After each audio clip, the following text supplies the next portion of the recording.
De Samuel Moko et de Jamilatou Sakana. L'association des commerçants du chemin de fer ACCF tire la sonnette d'alarme. Il faut sauver le train voyageur de la gestion désastreuse de la Société internationale de transport africain Paraï Sitaraï. L'ACCF demande au gouvernement de se pencher sur son sort en confiant la gestion du train voyageur à l'opérateur économique Isaka Sawadogo. On a pris un autre démarche pour courager celui qui gérait notre train voyageur avant. Il nous a dit qu'ici, même lui, il peut gérer. Lui, il peut gérer et puis ça va bien rouler. Lui, il peut le faire encore 3 fois par semaine et puis ouvrir les petits gars que ça fonctionne bien. C'est ça qui nous a donné le courage pour courager notre autorité aussi pour dire maintenant, il n'a qu'à prendre les responsabilités, prendre le terrain pour donner à celui qui gérait avant. Et puis nous tous là, on va être bénéficiés. Il y a trop de problèmes. C'est pas bien. Donc il ne faut pas que les citoyens vont continuer de circuler avec les trains vides. Bon, ça ne arrange pas, ça n'arrange pas les populations, même des autorités, même ça ne les arrange pas. Ça n'arrange personne, quoi. Selon cette association, depuis la reprise du train voyageur en novembre 2023, ni les commerçants, ni les cheminots n'ont bénéficié des retombées. Parce qu'à chaque départ du train, il n'y a pas de passagers à bord. Les commerçants du chemin de fer pensent que c'est un boycott de la part du groupe Bolloré. C'est un boycott. Parce qu'il ne veut pas les mettre à celui qui gérait avant. C'est pour dire que ça ne marche pas, il va garer. Et puis circuler avec son train marchandise. Son train marchandise, présentement dit que là-bas, il y a un problème. Il ne va pas entendre que la citoyen va dire qu'au niveau des trains marchandises, il y a un problème. Il faut débrouiller pour atteindre ce que tu fais à un autre niveau de train. Tu ne veux pas s'asseoir, laisser ça là déposer pour dire que non, ce n'est pas confortable, mais tu ne vas pas faire de publicité. Le train voyageur Ouaga-Abidjan, Abidjan-Ouaga est suspendu depuis 2020, année de l'épisode Covid-19. Il a repris timidement en novembre 2023, mais seulement pour le trajet Ouaga-Bobo, les autorités ivoiriennes n'ayant pas autorisé l'ouverture du tronçon jusqu'à Abidjan. La loterie nationale burkinabé, l'ONABé, contribue à l'autonomisation d'une vingtaine de veuves de FDS et VDP tombées pour la patrie. Elles sont recrutées et formées pour assurer l'avenir de leur famille. L'ouverture de la formation a eu lieu ce matin au siège de la l'ONABé. Les détails avec Yacouba Kiamtori. Latifatou Minungo est une veuve d'un volontaire pour la défense de la patrie tombée au front. Âgée de 29 ans, Latifatou Minungu est mère de 2 garçons et tutrice de 2 autres enfants. Elle a du mal aujourd'hui à s'occuper de la famille, d'où l'importance pour elle de devenir guichetière de la loterie nationale burkinabé, l'ONABé. Elle vient de commencer sa formation. Je suis venue pour assister à une formation qui va me permettre d'avoir un travail. Et à travers ce travail, je vais prendre soin des enfants dont mon mari a laissé, la famille. Ça va vraiment beaucoup m'aider. Comme Latifatou Minungu, elles sont 20 femmes de forces de défense et de sécurité, ainsi que de volontaires pour la défense de la patrie tombées au front qui intègrent la LONABé. Pour elles, cette formation va leur permettre d'être autonomes dans la vie active. Merci à la LONABé qui a pensé à nous et les veuves des FDS tombées au front.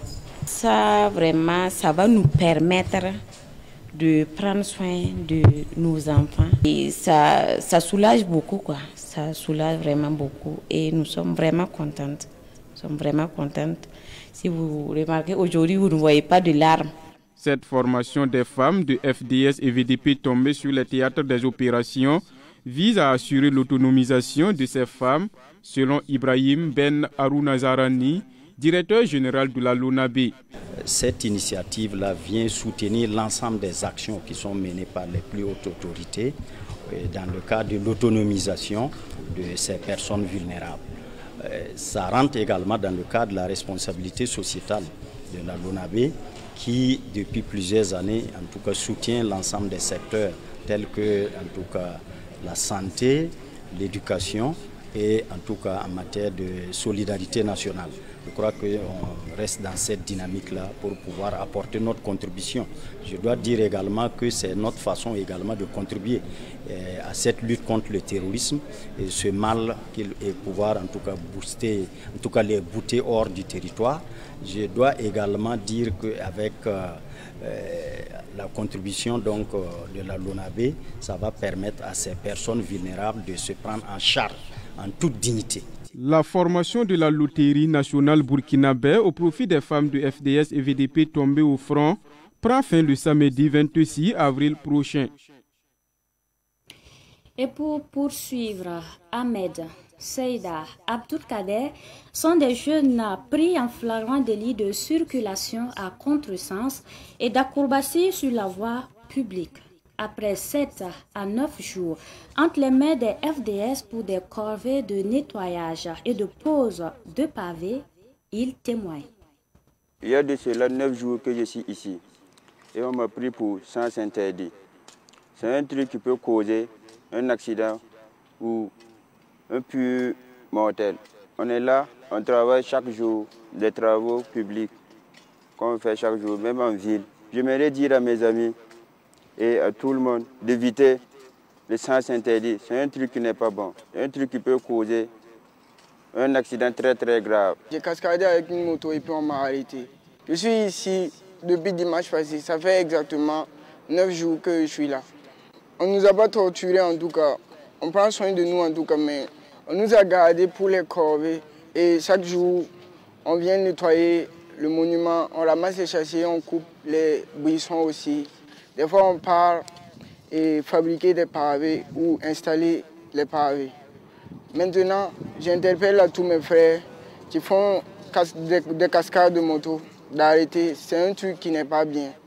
On peut se blesser nous-mêmes, ou bien on peut perdre la vie, ou bien on peut blesser d'autres usagers de la circulation aussi. C'est un truc qui n'est pas bien. On nous a vraiment sensibilisés. Maintenant, moi à mon tour, je sensibilise tous mes jeunes frères d'arrêter de faire le cascade des motos. C'est pas un truc bien. J'étais juste de passage à Ouara 2000 pour une livraison de téléphone. Donc en cours de chemin, j'ai pris un sens interdit. Donc on m'a arrêté. Donc ça fait 9 jours aujourd'hui maintenant. Chaque jour que Dieu fait, on fait des travaux pour le développement du pays.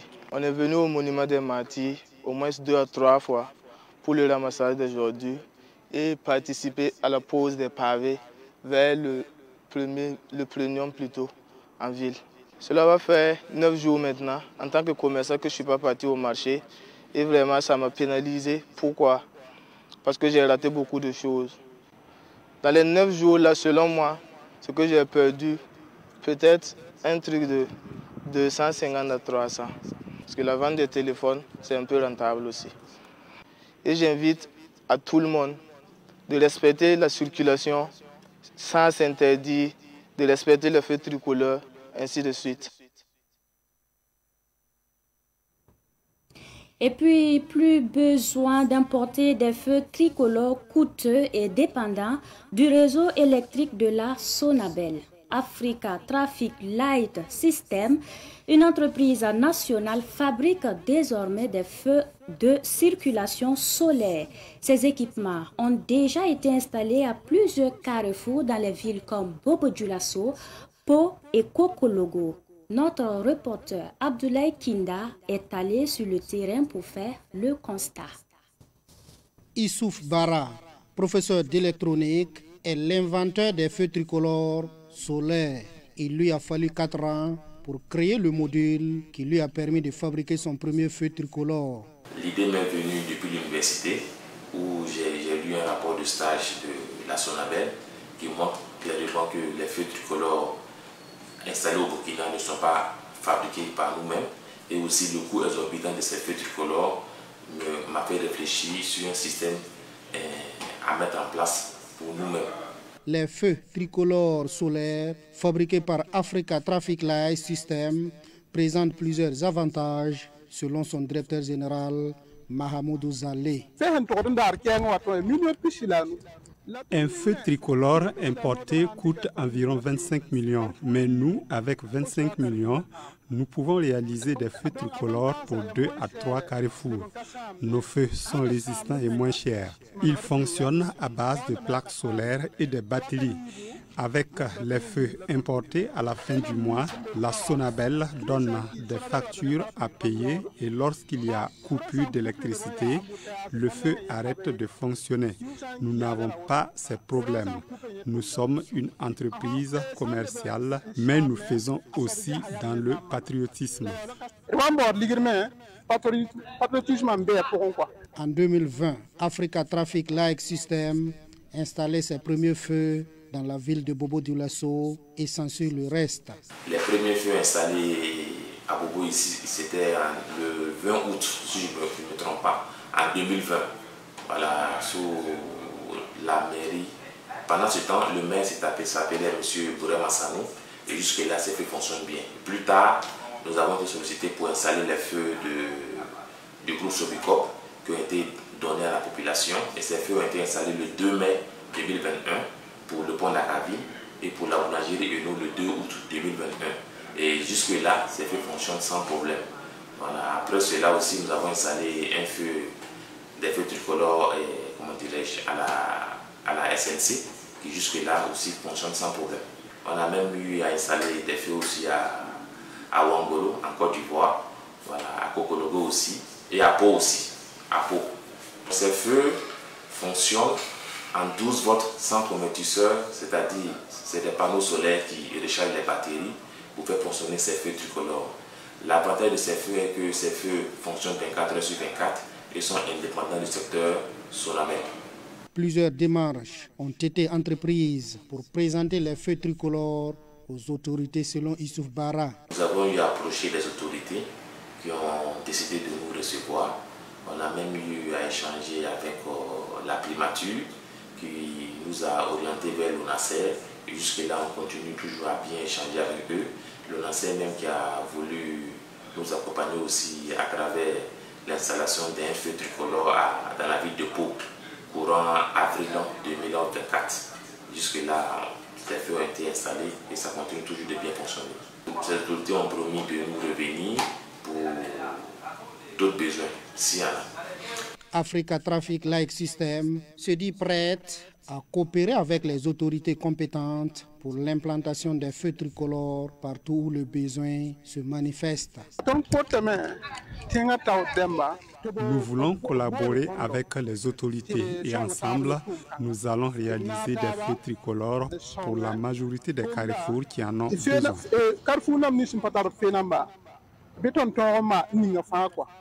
Nos ambitions, c'est de conquérir toute la sous-région.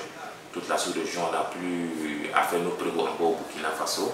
Voilà. Africa Traffic Light System est détenteur d'un brevet d'invention livré par l'Organisation africaine de la propriété intellectuelle OAPI. Son siège est à Bobo-Dioulasso.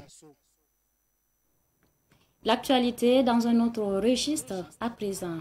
Dans un contexte marqué par l'insécurité et la recrudescence des accidents de circulation, les transporteurs du Burkina ont entamé une démarche symbolique en se rendant chez le Mogo Naba Bango. Cette visite vise à solliciter les bénédictions et l'accompagnement de la chefferie coutumière pour mener à bien leur mission au service de la nation. Sidiki Kabri. Reçu sur le Mogo Naba, les transporteurs ont exprimé leur inquiétude face aux nombreux défis auxquels leur secteur est confronté. Ils ont sollicité le soutien moral du Mogo Naba. En réponse, Sa Majesté leur a prodigué des conseils et leur a fait des bénédictions. Une démarche qui a profondément rassuré les visiteurs, répartis avec le sentiment d'avoir été écoutés et soutenus. Chez le Moro, nous on a été satisfaits, il était content et il nous a prodigué des conseils. Voilà. Et puis il nous a en tout cas dit de rester unis. Voilà, de rester unis sur tous les dirigeants, d'être comme la poubelle, de toutes sortes de va venir là, il faut accepter. Au-delà de leurs propres préoccupations, les transporteurs ont dit des prières pour le retour de la paix sur l'ensemble du territoire national, rappelant ainsi que sans sécurité, le secteur du transport ne peut prospérer. Nous avons demandé des prières et des bénédictions, non seulement pour nous, mais aussi pour le pays. Nous sommes contents et nous savons que sans la paix, il n'y a pas de transport. Nous-mêmes, nous prions chaque jour pour la paix au Burkina. Cette tournée a également été l'occasion pour eux de lancer un appel solennel à l'unité nationale. Ils ont invité tous les Burkinabés à faire bloc autour des valeurs de solidarité, de cohésion sociale et de patriotisme, indispensables pour faire face aux défis actuels. Après leur visite à la chefferie coutumière, les transporteurs du Burkina ont poursuivi leur initiative de demande de bénédiction en se rendant auprès de différentes confessions religieuses du pays. Les précisions toujours avec Sidiki Kabré. Cette tournée a conduit les transporteurs dans plusieurs lieux de culte, chez les musulmans, les chrétiens catholiques et les chrétiens évangéliques. Partout où ils sont passés, ils ont reçu des bénédictions. Les responsables religieux ont formulé des prières pour accompagner les transporteurs dans leur mission quotidienne. Ils ont salué l'initiative, la qualifiant de noble et porteuse d'unité dans un contexte national marqué par des défis multiples. Nous sommes très contents de ce que presque l'ensemble des transporteurs du Burkina Faso sont venus aujourd'hui à la Fédération des Églises, des missions évangéliques, pour nous solliciter, demander que nous prions pour eux, que nous prions pour leurs activités. Et nous croyons que cela est très louable parce que comme nous le disons, dans la parole de Dieu, il est dit que quiconque invoquera le nom du Seigneur sera sauvé. Si le Seigneur ne bâtit la maison, c'est en vain que travaillent les maçons. Ça veut dire que pour être protégé, pour que les voyages se déroulent bien, dans la paix, je leur dis merci pour cette démarche de foi. Et donc, je m'engage aussi à prier à leur intention.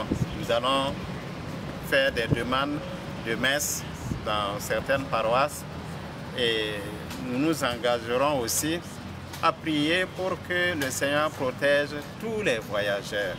Pour les transporteurs, ces différentes initiatives visent à protéger leur secteur.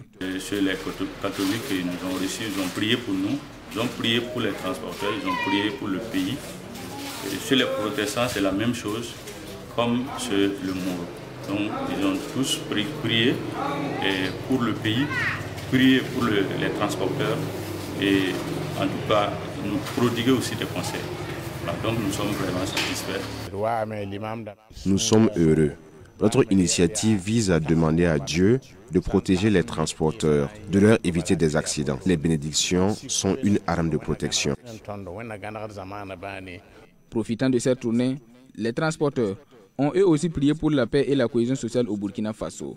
Par cette initiative, les transporteurs veulent démontrer leur engagement pour un Burkina uni, apaisé et prospère, où chaque acteur joue sa partition dans la quête de la paix durable.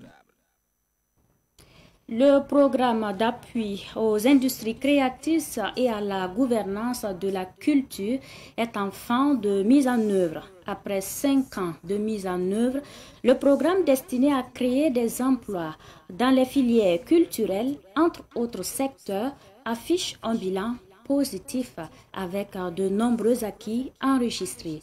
La clôture du programme s'est tenue hier à Ouagadougou. Germaine Farama. En 5 ans de mise en œuvre, le programme d'appui aux industries créatives et à la gouvernance de la culture, PEC-GC, a soutenu plus de 180 projets et permis la création de plus de 5000 emplois directs et indirects. Les acquis de ce programme, c'est également le renforcement de capacités de plus de 5000 opérateurs culturels dans les métiers techniques. Nous pouvons affirmer sans crainte que la gouvernance du secteur culturel a été renforcée. Et cela s'est fait justement en agissant sur la capacité des structures techniques du ministère. Également, le programme, à travers la gestion des ressources humaines du ministère, a pu élaborer un plan de formation, plan de renforcement des capacités continues des agents publics. Un des effets majeurs du programme au niveau du financement a été de permettre à l'État d'augmenter les seuils de financement. Parmi les films qui ont bénéficié du financement de ce programme se trouvent Sira de Apolline Traoré et Katanga ou La danse des scorpions de Dani Kouyaté, qui ont tous offert des trophées au Burkina à l'occasion du FESPACO. Un soutien reconnu et salué par la représentante des bénéficiaires. Le PGC n'a pas été seulement un simple programme. Il a été un levier, un souffle, une main tendue. Grâce au RDCT, les projets sont nés. Les structures ont grandi, les carrières se sont construites, les rêves ont pris vie. Permettez-moi ici, au nom de tous et de toutes, de remercier le gouvernement burkinabé pour avoir inscrit la culture comme pilier de développement, à l'Union européenne pour avoir cru à notre potentiel et à notre capacité de faire rayonner le Burkina Faso au-delà de ses frontières.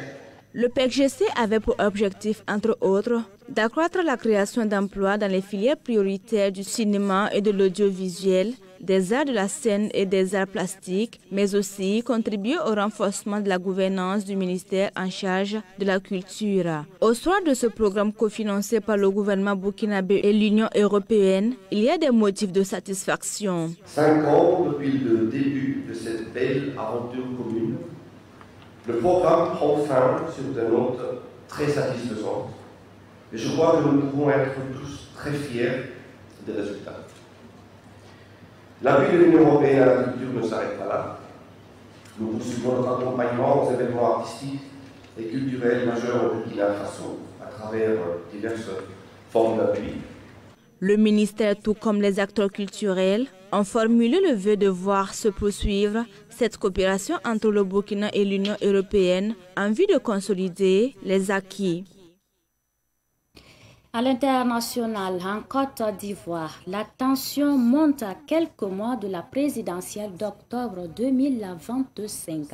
Le candidat du PDCI-RDA à l'élection présidentielle, Tidjane Thiam, conteste la décision de justice, le radiant de la liste électorale.